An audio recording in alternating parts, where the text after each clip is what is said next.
Welcome all, welcome to मुफ्त study. हम अपनी नेक्स्ट वीडियो लेके आ गए हैं जो आईटी की सीरीज हमने शुरू करी थी उसकी नेक्स्ट वीडियो है। आज हम लोग इसमें बात करेंगे डीएनएस से रिलेटेड।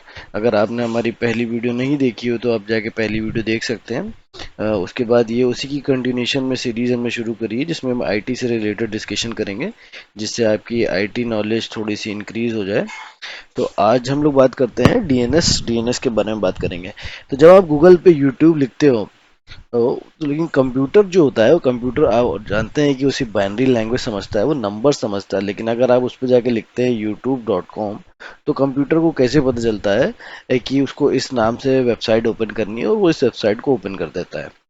तो अगर आप YouTube जाके लिखते हैं यहाँ पे तो कंप्यूटर खुद से ही जान लेता है कि क्या इस नाम से कौन सी वेबसाइट ओपन करनी है और वो वेबसाइट को ओपन कर देता है। लेकिन कंप्यूटर्स हमेशा 0 और 1 बाइनरी के नंबर्स में ही बात करते हैं, उनको नेम्स से कोई रिलेशन नहीं होता, उनको नहीं समझ में आता है नाम।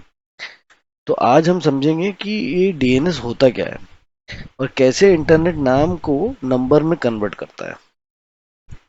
तो ये बहुत ही आसान कॉन्सेप्ट है, लेकिन अगर आपको समझ में आ गया ये कॉन्सेप्ट तो आपकी नेटवर्किंग बहुत ईजी हो जाएगी।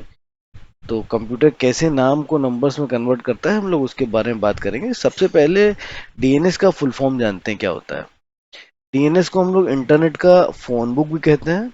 और डीएनएस का फुल फॉर्म क्या होता है? डीएनएस का फुल फॉर्म होता है डोमेन नेम सिस्टम।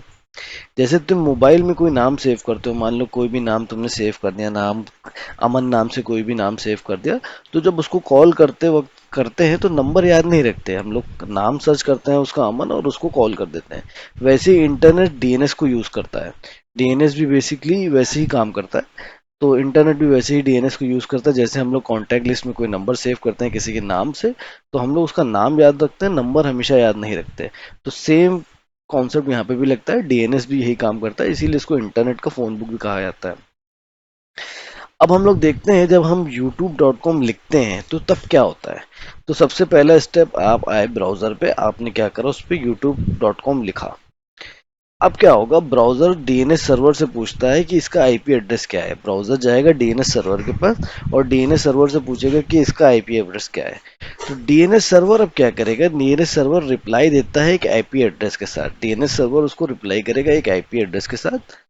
अब ब्राउजर क्या करेगा, उस आईपी एड्रेस पे एक रिक्वेस्ट भेजेगा। ब्राउजर उस आईपी एड्रेस पे एक रिक्वेस्ट भेजता है और जब वो उस पे रिक्वेस्ट भेजता है तो उस रिक्वेस्ट के बाद क्या होता है कि यूट्यूब ओपन हो जाता है। तो आपकी कोई भी वेबसाइट हो, सिंपल बेसिकली यूट्यूब की बात नहीं कर रहा मैं, किसी भी वेबसाइट पे आप जाते हैं तो सबसे पहले आप एक डीएनएस क्वेरी चलाते हैं। ये आगे हम लोग डिस्कस करेंगे इसके बारे में। सिंपल मैं आपको बताता हूँ क्या होता है कि डीएनएस ब्राउजर जो आपका यूजर है वो डीएनएस सर्वर से पूछता है कि इसका आईपी क्या है, वो आईपी बता देता है, फिर उस आईपी पर रिक्वेस्ट जाती है और वेबसाइट ओपन हो जाती है। तो इसको ऐसे समझते हैं कि आप स्कूल में हैं, तो स्कूल में आप प्रिंसिपल का नाम खुद जानते हैं लेकिन आप प्रिंसिपल के घर का एड्रेस नहीं जानते। तो आप गए किसी टीचर से, आपने पूछा कि मुझे प्रिंसिपल के एड्रेस बता दिए, तो टीचर ने आपको एड्रेस बता दिया। तो एग्जाम्पल को ऐसे समझिए, टीचर है वो आपका डीएनएस सर्वर की तरह काम कर रहा है और एड्रेस क्या है, वो आपका आईपी एड्रेस की तरह काम कर रहा है। तो आई होप सो आपको एग्जाम्पल समझ में आया होगा। सोचो अगर ऐसे ही डीएनएस ना होता तो हम लोग क्या करते हैं, हमें हर वेबसाइट का नाम, हर वेबसाइट का नंबर याद करना पड़ता। तो जो कि बहुत ही मुश्किल हो जाता हम लोग के लिए, हर वेबसाइट का नंबर याद करना।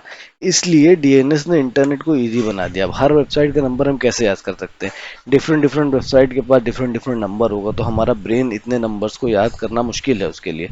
इसलिए डीएनएस ने ये काम थोड़ा आसान करा दिया। तो डीएनएस के बिना अगर इंटरनेट यूज़ करेंगे तो इंटरनेट डीएनएस के बिना यूज़ करना ऑलमोस्ट इम्पॉसिबल है, क्योंकि आप इतनी वेबसाइट्स को याद नहीं कर सकते। और अगर जब डीएनएस सर्वर आपका स्लो होता है तो वेबसाइट भी स्लो हो जाती है। तो ये डीएनएस पे डिपेंड करता है। तो बेसिकली क्या हम लोगों ने आज सीखा, डीएनएस क्या करता है, DNS convert name to IP address. It is a phone book of the internet and its help in opening the websites. तो जो भी वेबसाइट्स है उनको ओपन करने में आपकी मदद करता है और नेम को आईपी में कन्वर्ट करता है। तो अगर आपको ये वीडियो अच्छा लगा हो तो वीडियो को लाइक करें, चैनल को सब्सक्राइब करें, और अगर आपने हमारी पिछली वीडियो ना देखी हो तो हमारी पिछली वीडियो देखें। तो प्लेलिस्ट चेक करें और इसको सब्सक्राइब करें। Thank you for watching.